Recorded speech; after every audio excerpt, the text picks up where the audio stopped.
I heard that if you can twerk, your stroke game is good. So I'm gonna have to learn how to twerk. I believe booty holes bounce back.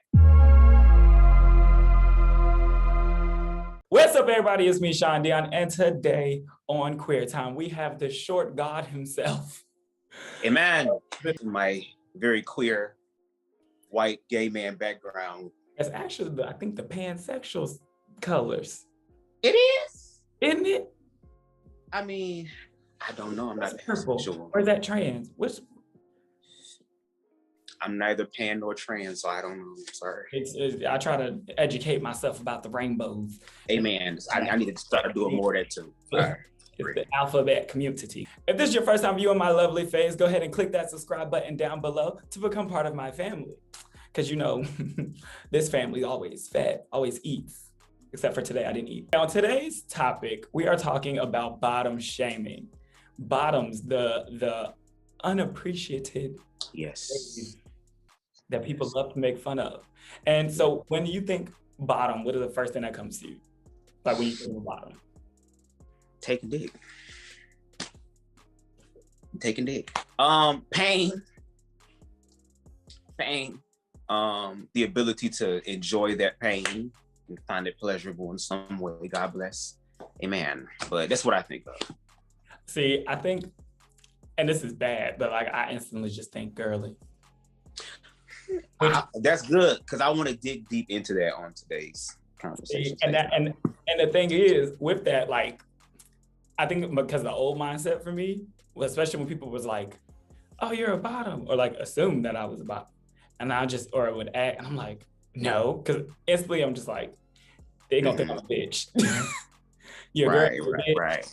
Mm-hmm. And it's just, it's not a feeling, but now, of course, now my mindset is totally different. But like then, it was just like, I'm girly, I'm a bitch. Like, it's what you don't want to be at all. Right. And it be the bottoms doing a lot of bottom shaming too. Sometimes. That's what I want to talk about, because I'll be hearing that a lot. We have a lot to dig into today. Hopefully we have enough time, because I really pick this apart. Let's talk about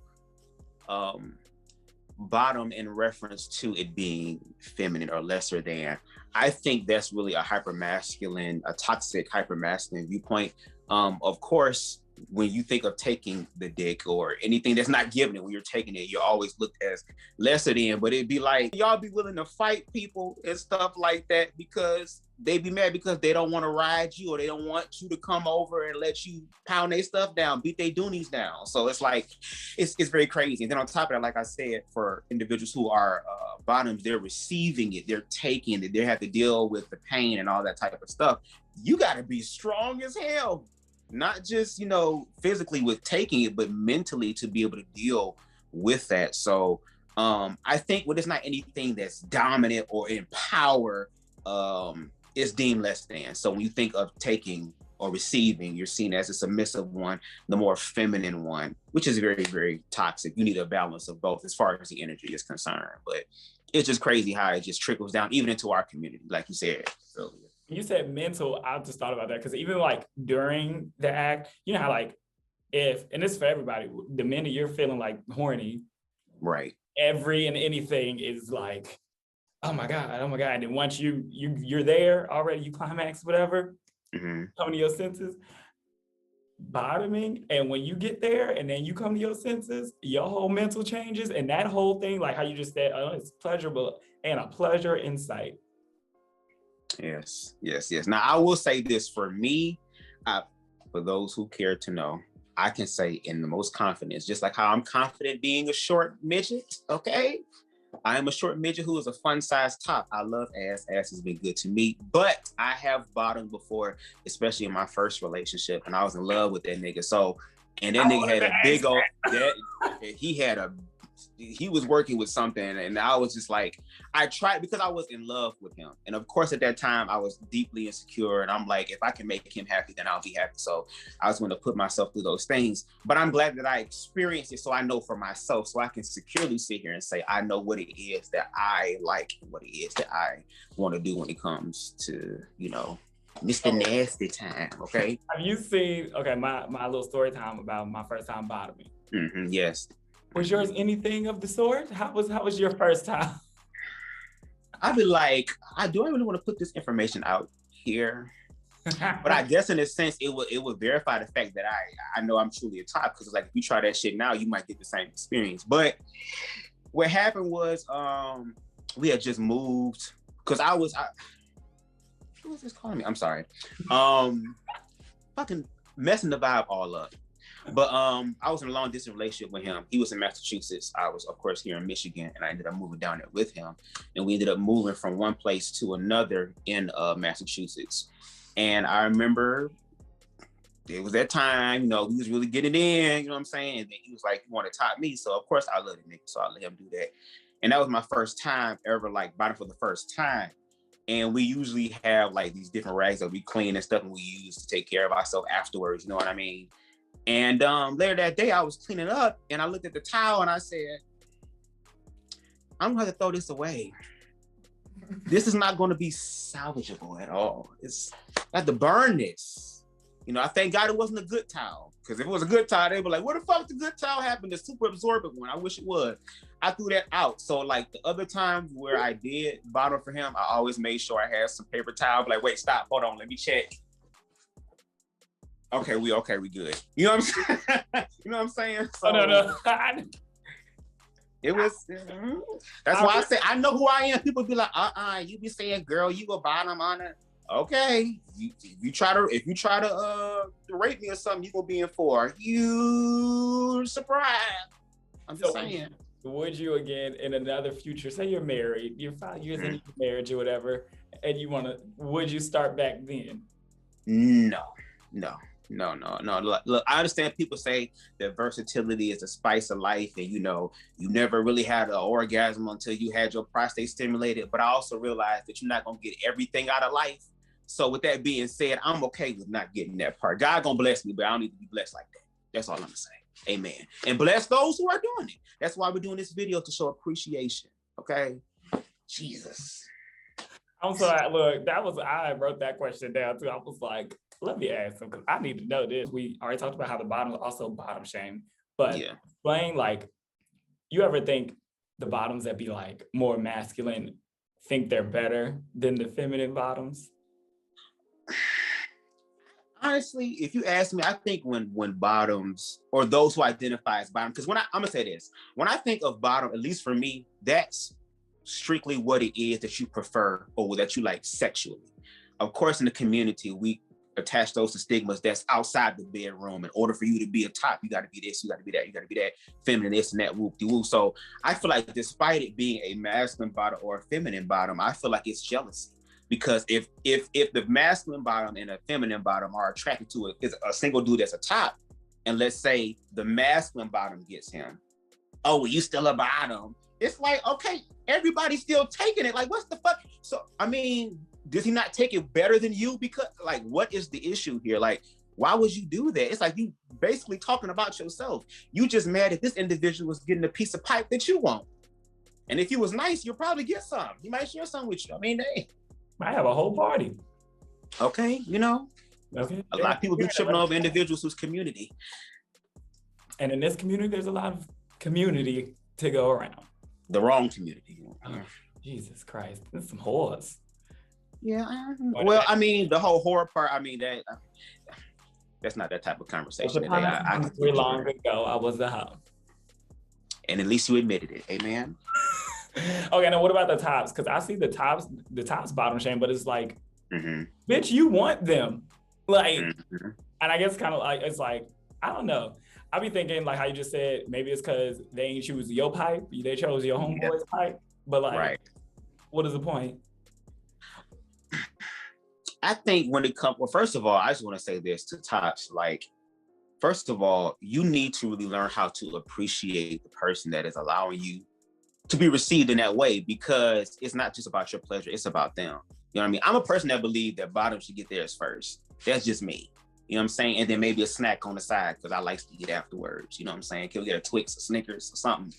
Something to kind of bring the energy up, some sugar, you know what I mean? Something like that. But it's like, also pay attention, because it'd be a lot of individuals out here who don't know what they doing with what they got. And you be leaving people in wheelchairs in a bad way. You know what I'm saying? You walking from side to side and you're not healing. You walking like a penguin for years to come. You got sciatica, you dragging your leg. Like, actually learn people and try to understand them in their body so that everybody can have an enjoyable experience. I don't think a lot of tops really care about the bottoms enjoyment. I think they, unfortunately, a lot of them use them as masturbatory aids. They're just doing what they do with their hand into you. So see, I personally like, damn, now I'm talking too much. I personally like if I go ahead. Look, they're about to roast me for this goddamn shitty caboose ass story I told. So look, when I like, if I was to be doing like bottoming, I actually don't want to go first. I prefer the top goes first.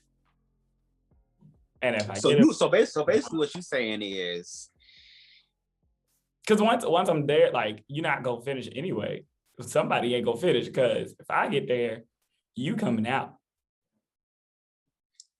But do you think there could ever be such a powerful ebb and flow to where like Both y'all communicate? Also, some ask you this, like, maybe this is getting a little personal, but this is a question, like, and I guess this can help other people. Like, during your previous sexual experience, like, do you have conversation when you having sex, like letting them know like what you like, what you don't like? Okay, wait, you know, are you getting close? So you do communicate. Because a lot of times, you know, same time, okay, cool, that works. Right. Like, that doesn't happen every time. You're not gonna get that. But I feel like it can if y'all are on the same wavelength, if y'all communicate enough. That's why, at least for me, like, there are some people who just jump right into it. I just can't jump into it. I like foreplay. I like to set the mood, like, and I love role playing. Can we dress up in some shit? Don't play with me.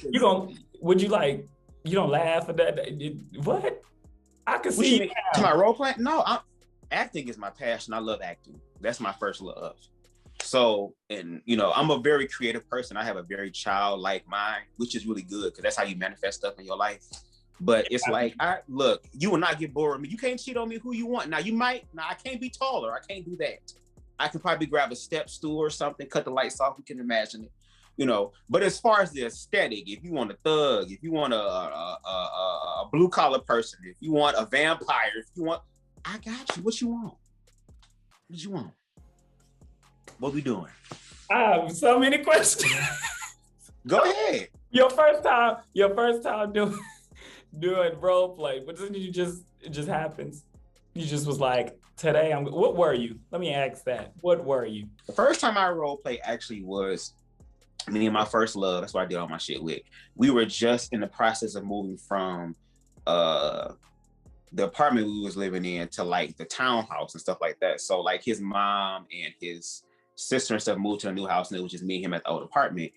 And we took showers, and I was like, okay, we about to act like we're in a locker room or whatever. So I'm gonna be the football player Jock, and he gonna be like the little water boy that come in and shit like that. So, babe, listen, that was a fun ass fucking night. I'm like, come on, we in the bathroom, then in the living room, then his room, in the kid. It was just like, wow, this is amazing.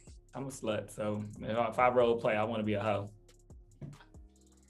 Look, you can do that. I mean, you can make it real. Like, look, hey, babe, I'm gonna be walking around the corner. Come get me real quick. Don't take your time. Like, pull up, because I don't know who's gonna grab me. But pull up and act like, you know, hey, baby, what's going on? Oh, what's going on? How much you want? I didn't let it be a random cop sitting there, arrest my ass. Okay, you be like, no. But hey, that's another story time for your channel.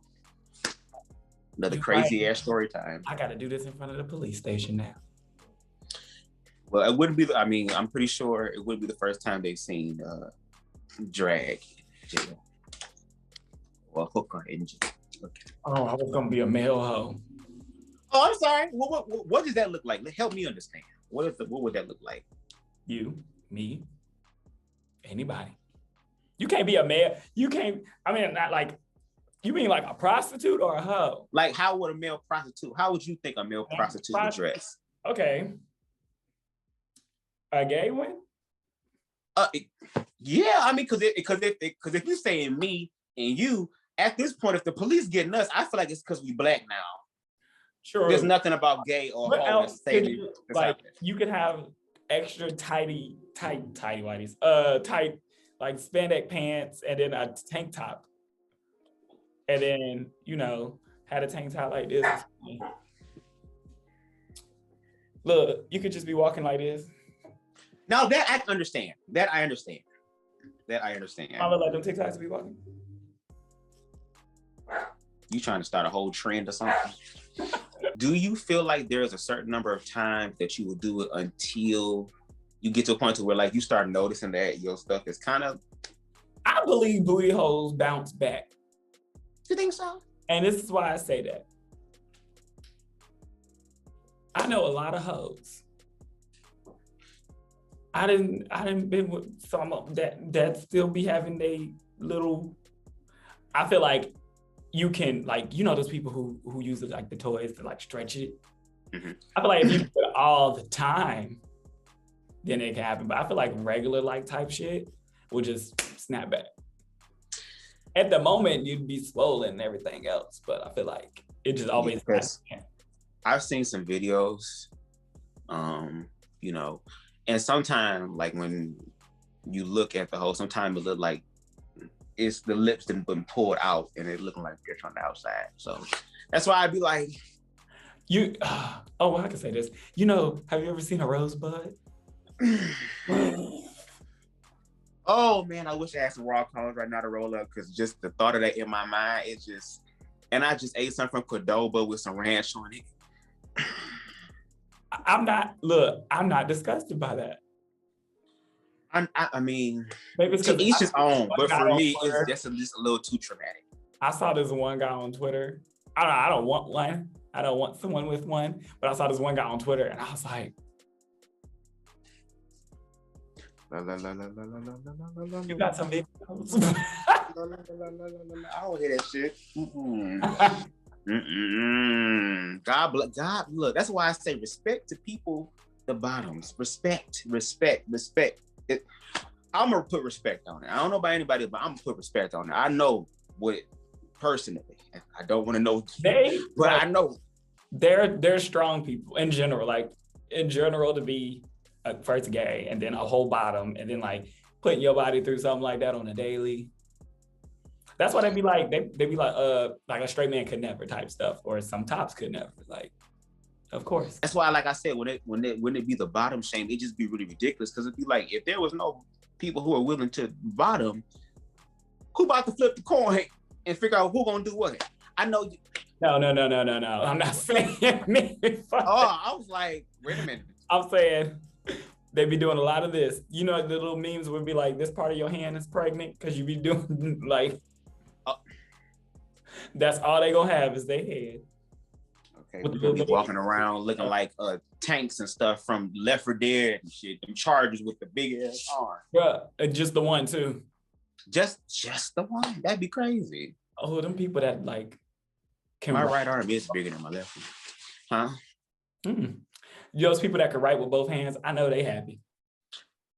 Okay, I've heard some people say some crazy stuff, like they would like sit on their hand until it gets numb and then do it. I'm like, what is going on here? Anyway, that's all the time we have today to talk about bottoms and shaming and all of the sexual things that we done talked about. If you like this video, give it a thumbs up, leave a comment, and subscribe. Subscribe. Make sure you send it to like 50,000 other people so they can also subscribe, because that helps me a lot and I love you forever. Thank you. And you guys, make sure you hit up Bubz, check out his channel, because he's funny as hell and you will not be disappointed, I promise you. Anyways, if no one told you today, we love you, you're beautiful, and until next time, bye. Peace.